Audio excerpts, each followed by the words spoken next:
Welcome po sa Cooking Alasen. Maggagawa naman po tayo ngayon ng Spanish bread at hindi po tayo gagamit ng oven. Sa halip, gagamit po tayo ng kawali. Para kahit wala ho kayong oven sa bahay, ay pwede nyo pa rin aring gawin. Sa isang bowl, maglalagay po tayo ng 1 cup of warm water.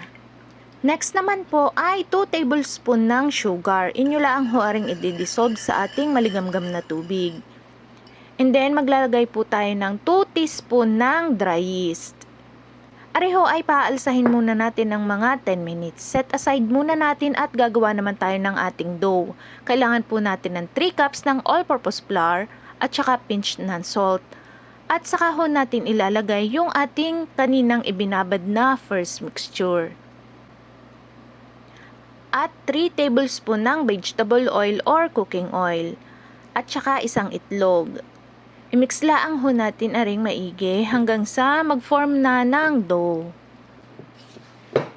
Kapag gagarin na ho ang kanyang consistency, ay atin na ho aring mamasahin. Mag-sprinkle laang ho kayo ng harina sa inyong pagmamasahan.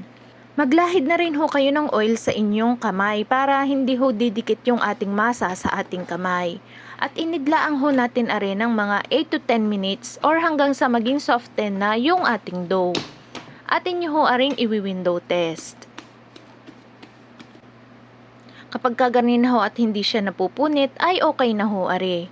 Inyo nang ilagay sa bowl na nilahida ng oil at ire-rest laang ho natin are ng mga 1 hour. Sa puthong are ay gagawa naman ho tayo ng palaman ng ating Spanish bread. Kailangan laang ho natin ng butter. Tunawin laang ho natin are at kapag tunaw na, isusunod na ho natin ang ating 1/2 cup ng sugar. I-mix din ho natin hanggang sa matunaw na yung ating sugar. Kapag tunaw na yung ating sugar, sunod naman ho natin ang 3/4 cup ng fine na breadcrumbs, yung pinuhong breadcrumbs. Haluin lang ho natin hanggang sa ma-absorb niya yung butter. Sunod ay maglalagay naman ho tayo ng 2 kutsara ng harina. Kailangan ho ay puno yung inyong kutsara para ho maganda yung kanyang kalalabasan. And then, maglagay ho tayo ng ube na food color or ube flavoring. Nag-add din ho pala ako ng 1/2 cup ng tubig, hindi lang ho nakuna ng video. At kapag kagarin na ho ang kanyang consistency, ay hanguin nyo na ho are. Inyo ho muna aring palamigin bago ho ninyo gawing palaman. Balikan ho natin yung ating pinaalsa na tinapay. At arin na ho iyon, sobrang alsa na. Kaya atin na ho aring hahatiin. I-deflate nyo muna ho ang hangin.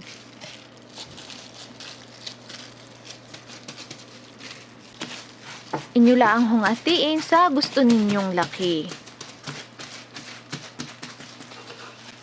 Kung kayo ho ay nakaabot na sa puntong are, ay huwag naman ho sana ninyong kalimutang mag-like, mag-follow at mag-subscribe sa Cooking Alasen.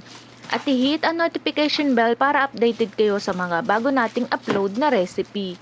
Mura na, masarap pa. Panoorin nyo na lang ho kung paano yung ginagawa kong paghati sa tinapay.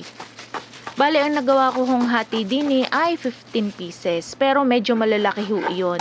Kaya mas marami pa ho ang inyong magagawa kung medyo liliitan ninyo yung inyong paghati. Inyo lang hong bilugin at ipa-flat ho natin ng pahaba yung ating dough. At kapag ari naman ho ay atin ng napahaba, inyo na hong lalagyan ng palaman. Arehong ginawa kong palamanari ay hindi ho katulad nung nagte-trending ngayon na natutunaw or lumalabas sa tinapay. Areho yung parang yung ating original na palaman na Spanish bread. Nilagyan ko laang ho ng ube food coloring.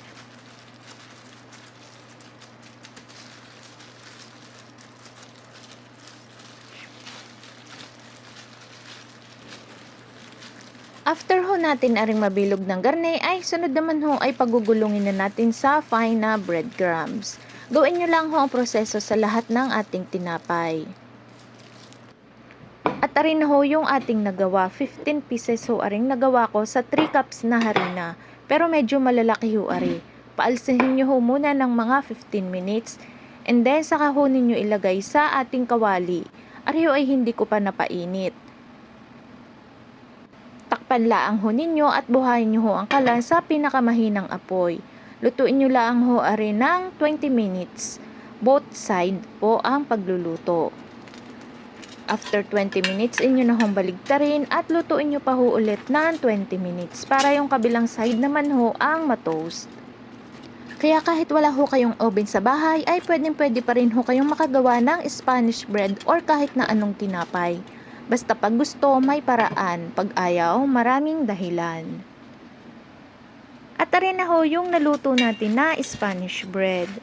Paki-follow and subscribe naman po ng Cooking Alasen. Ilalagay ko na lang po sa last ng ating video yung full ingredients ng ating homemade Spanish bread.